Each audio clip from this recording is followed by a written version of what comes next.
Hola, buen día. Mi nombre es David Enrique Zapata Siachoque. En esta ocasión presento este análisis de indicadores socioeconómicos en mi país, Colombia. Bueno, acá en la introducción podemos observar de qué va a tratar esta presentación. Vamos a hablar respecto al mercado laboral, la pobreza y la desigualdad, y la educación y salud. Todo esto es básicamente haciendo un análisis de cómo le ha ido a nuestro país a lo largo de estos últimos años, aproximadamente en los últimos 10 años. Todos los datos que han de aparecer a continuación son obtenidos del DANE. Bueno, entonces, acá justamente hay una gráfica, como podemos observar, que muestra la tasa de subocupación, tasa de desocupación y tasa de ocupación. Hemos visto de que hay un avance constante, pero no es el mejor en cuanto a términos de la mayoría de países. Tal vez los de la región podemos ser similares, pero en general eso no nos hace pues, los mejores, ¿no? Ahí podemos ver una línea del tiempo desde el año 2010 aproximadamente, los datos, al 2014. La gráfica nos muestra desde el 2013 cómo fue avanzando, habiendo unos leves crecimientos en la tasa de ocupación. Y bueno, básicamente hemos visto un crecimiento relativo, ¿no? Se pudo ver también el impacto que hubo en la pandemia. No siempre un impacto negativo, claro está, porque pues cambiaron muchos términos, muchas cosas sucedieron y eso generaron cambios como el hecho de la virtualidad y de que muchos empleos cambiaran su forma pues, de ejercerse, ¿no? Bueno, entonces acá podemos ver el análisis nacional de la pobreza y la desigualdad. En esta gráfica podemos ver una medición entre el año 2002 y 2018. Bueno, como se puede ver, ha ido disminuyendo la pobreza y la desigualdad a lo largo de los años, pero pues podemos ver también a través de la gráfica que ha habido una estabilidad o estancamiento, mejor dicho, en el cual no ha habido grandes avances, ¿no? O sea, esto puede ser visto de múltiples formas, como el hecho de que la población va aumentando, por lo tanto también la capacidad de oferta y demanda en cuanto a empleos, por así decir, puede ir variando, ¿no? Entonces cada vez hay más personas y no siempre, pues de acuerdo a la educación misma, no podemos pues llenar esos espacios que se requieren, ¿no? Entonces, bueno, eso puede ser una de las razones. Otra de las razones que ha sucedido en nuestro país es por causa de la inseguridad que pues hay en las regiones, ¿no? Es bien sabido que la corrupción atrae todos estos males y que pues genera estos problemas, ¿no? Entonces, pues eso se ve reflejado. O sea, la corrupción genera de alguna forma inconformismo, y el inconformismo genera violencia y la violencia genera pobreza. Y a la vez la pobreza es también alimentada por la corrupción y se hace un círculo vicioso, el cual pues está feamente arraigada en nuestro país. Bueno, a continuación vemos, como habíamos conversado, como les estaba comentando, el acceso a la educación. Sí, ha mejorado, pero acá hay algo que quiero recalcar y es el hecho de que sí ha habido aumento en el acceso a la educación media, pero los demás índices de educación no han mejorado considerablemente, ¿no? Eso también denota, pues claro, de que la población infantil ha ido disminuyendo de alguna forma en comparación con épocas anteriores. Porque pues en la época de nuestros abuelos las familias tenían muchos más hijos, ¿no? Pero a la vez no todos tenían acceso a la educación. Entonces, como podemos ver en la gráfica, el acceso a la educación de ninguno en la época de 2010, por así decirlo acá en la gráfica, era bastante alto en comparación con el 2023. Ha ido disminuyéndose, esa podría ser una razón, o la otra es que de pronto las medidas han ido cambiando, ¿no? Acá podemos observar que la básica primaria está tendiendo como a una estabilidad a la baja incluso. Justamente ahí es donde hablo de que la población infantil puede ser que haya disminuido. Y la educación media sí ha incrementado considerablemente, que es el grupo de los adolescentes. En este momento tenemos muchos más adolescentes que niños en teoría, por lo menos accediendo a educación, ¿no? Y bueno, el detalle de la educación universitaria sí ha habido un incremento considerable según la gráfica, pero pues todavía no llegamos a la proyección que deberíamos tener, ya que la educación media y la educación universitaria deberían estar en un grado relativamente cercano. Bueno, entonces aquí estamos justamente con el análisis nacional de la educación y la salud. Sí ha habido mejoras, han habido apoyos, de alguna forma estatales y de alguna forma también privados, en los cuales muchas personas han podido acceder más a la educación. La alfabetización en nuestro país ha mejorado considerablemente últimamente. En la gráfica anterior pudimos ver de que muchas más personas ahora acceden a la educación básica, por lo menos, que antes. Entonces, bueno, acá podemos ver en la presentación, pues como apoyos como Serpilo Paga, políticas de gratuidad y varios medios que han sido usados para proporcionar acceso a los estudiantes. Desde mi punto de vista, ya hace unos años han habido grandes apoyos y ayudas, pero la difusión ha sido muy limitada. Entonces, pues me he dado cuenta justamente con este detalle de la corrupción y todo esto, muchas personas niegan servicios que incluso pueden ser, entre comillas, gratuitos. Y solamente tienen unos grupos en los cuales dejan acceder a las personas que ellos consideran. Entonces, pues es como un vistazo general de nuestra realidad que siempre, o sea, no siempre, pero últimamente han habido grandes ayudas en estos últimos, no sé, 5 o 7 años, pero el acceso para los mismos estudiantes ha sido muy limitado en el aspecto de la difusión, de que los que controlan esa difusión tienen mucho secretismo en muchos sentidos.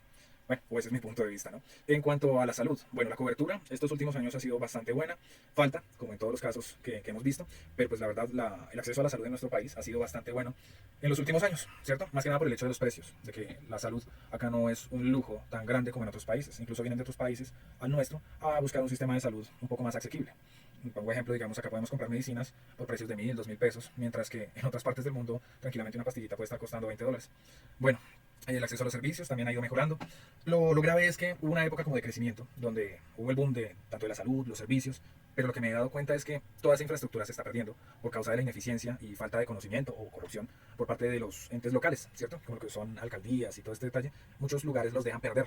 Entonces puede ser que haya un sitio, digamos, para acceso de tecnología, para estudio de los estudiantes, pero lo tienen cerrado porque, según ellos, no hay posibilidad de ese mantenimiento.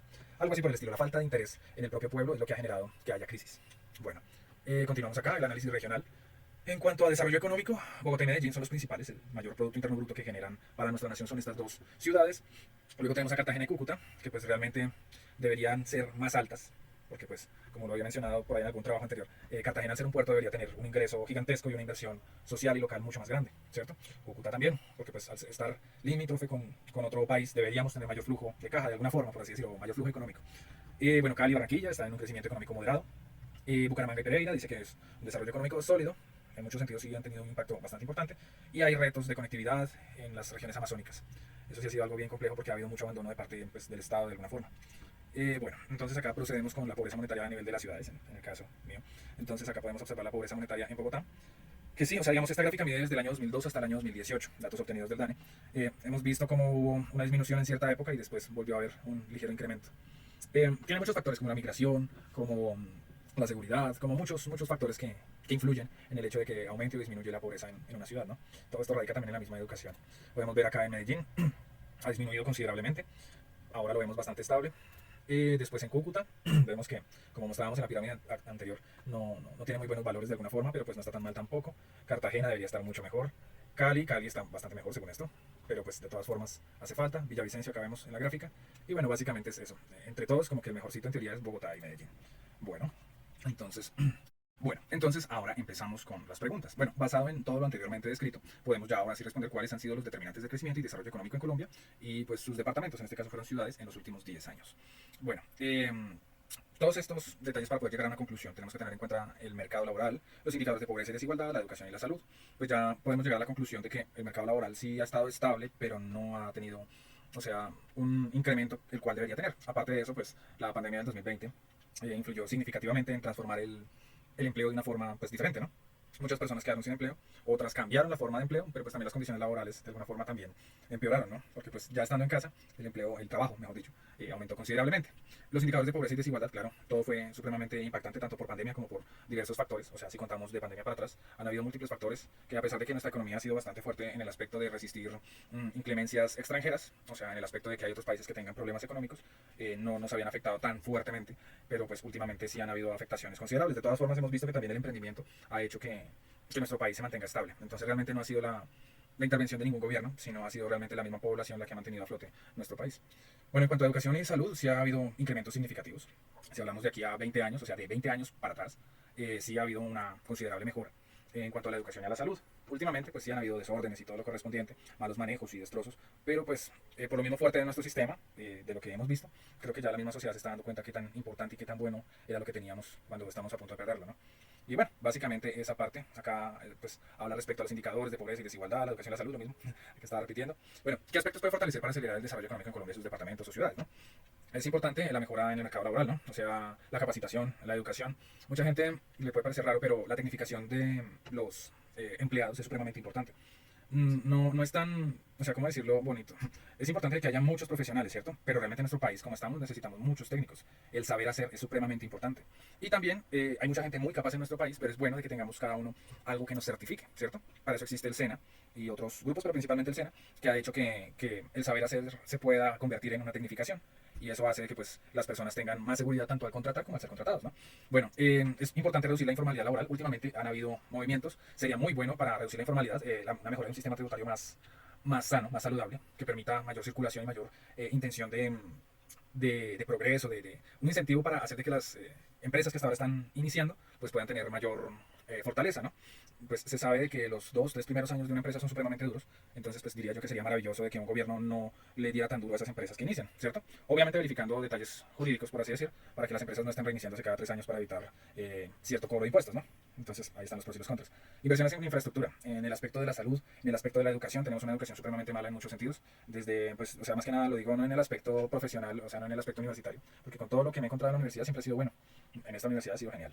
Pero la educación media es pésima, es muy mala, por lo menos en el aspecto público, es supremamente mala. Los profesores, estoy seguro que ninguno pasaría ningún examen básico en una universidad, porque pues son personas que solamente están dedicadas al ocio y a generar problemas.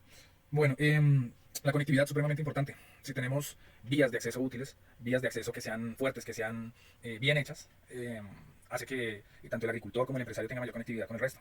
O sea, digamos, si es una persona que trabaja, digamos, un ejemplo, o sea, la empresa de él es algo de, digamos, de construcción, un ejemplo, necesita vías. Y también el agricultor necesita vías de acceso.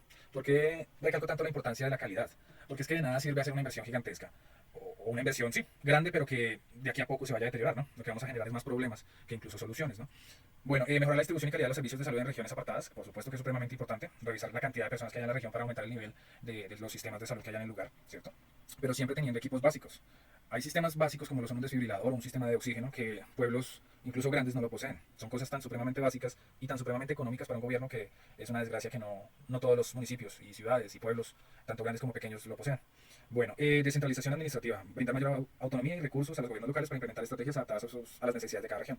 Esa propuesta tiene un pero, y el pero es que tiene que tener resultados. Si se ven resultados, se obtienen los recursos, ¿cierto? Si los resultados de ese gobierno, más que nada de cada gobierno, son supremamente bajos, se le tiene que reducir. Pero, o sea, hoy en día se maneja un sistema similar, ¿no? Pero tiene que ser en cosas con veeduría y auditoría. Porque, digamos, el hecho de destruir un parque cada vez que se necesita gastar en recursos antes del corte fiscal, pues es corrupción. Bueno, reducción de la corrupción, justamente lo que estoy hablando. Implementar sistemas de monitoreo más eficaces para garantizar el uso eficiente de recursos públicos y aumentar la confianza en las instituciones. Hace mucha falta una veeduría real, un sistema de ética real. Yo propongo y digo yo que debemos aprovechar los desacuerdos de las personas para usarlos como un mecanismo de anticorrupción. Entonces, si dos personas se odian, se detestan o se tienen fastidio, la verdad va a aflorar entre ellos. Siempre va a estar uno dispuesto a acusar al otro si comete un error. Entonces, en ese aspecto es bueno de que haya esa interacción de dos polos opuestos, no tanto para uno sabotear al otro, sino para que estén supervisándose mutuamente. Bueno, fortalecer el acceso al crédito, crear programas que permitan a pequeños empresarios y agricultores acceder a financiamiento para desarrollar sus actividades económicas. Es supremamente importante también incentivar en la educación económica. Entonces, antes de fortalecer el acceso al crédito, sería bueno de que las personas para acceder a ese mismo crédito tengan que superar un curso de economía básica. No tiene que ser algo supremamente complejo, pero el saber administrar los recursos es supremamente importante. Entonces, acá no es cuestión de darle recursos a un montón de personas, sino de que ellos sepan qué hacer con ellos, ¿cierto? Y no es tanto ver los defectos, sino ver las soluciones que se le pueden otorgar a esas personas y que ya ellos queden con la posibilidad de salir adelante, que no tengan una deuda para toda la vida, sino de que tengan un éxito y que puedan superarse a sí mismos. Bueno, entonces, las conclusiones. Bueno, es supremamente importante que superemos todavía los efectos de la pandemia, de que, pues, o sea, hay brechas de distribución de la riqueza, pero más allá de quitarle al rico y darle al pobre, es darle más bien buena educación a todos. Eso es supremamente importante. Quitándonos primero de antemano la idea de que alguien es superior al otro. Nadie es superior a nadie. Y para superar, para tener su mejor calidad de vida, primero tiene que desearse y para eso tiene que aprenderse. Bueno, es fundamental un análisis profundo de las causas subyacentes de las desigualdades para diseñar políticas más efectivas, en efecto. Recomendaciones. Reducir la informalidad laboral mediante incentivos para la formalización. La capacitación, como lo había dicho, el acceso a microcréditos para emprendedores y también alguna reducción de impuestos para los que hasta ahora inician, ¿no? Depende también de la región y en lo que quiera incursionar. Todo eso tiene sus análisis previos, pero más allá de ponerles impedimentos, tiene que ser con el propósito de que salgan adelante. Bueno, promover la educación, la formación profesional, especialmente en áreas con alta demanda laboral. Claro que sí, en ese aspecto tenemos que revisar qué es lo que se necesita y en eso es donde más se tiene que abrir cupo. Todos y cada uno de nosotros podemos estudiar lo que queramos, ¿cierto? Pero si todos estudiamos lo mismo, es complejo, porque la oferta y la demanda comienza a tener un desequilibrio. Entonces es importante que tengamos eso en cuenta. Un control de eso y también una educación previa, porque hay personas que todos estudian lo mismo porque alguien se los recomendó. Bueno, ¿qué otra cosa acá? Bueno, la educación financiera, fortalecer los sistemas de protección social para mitigar el impacto de las crisis económicas. Para mí la forma de fortalecer los sistemas de protección social es que haya de pronto, o sea, campañas para favorecer a las empresas si permiten acceder a ciertos empleos a ciertos grupos de personas. Más allá de una cuota, es el hecho de una oportunidad para esas personas para poder avanzar. Entonces va de la mano la educación, que tiene que ser una educación integral, donde exista la ética, no solamente el aprendizaje de algo, sino también el saber comportarse. Bueno, y finalmente es crucial un monitoreo constante del impacto de las políticas. Claro, una veeduría constante, como lo había mencionado, es supremamente importante para evitar justamente este horrible impacto que tiene en nuestra sociedad de la corrupción. Bueno, mi nombre es David Enrique Zapata Sechoque, estudiante de la Universidad UNAD, estudiante de Economía. Muchísimas gracias.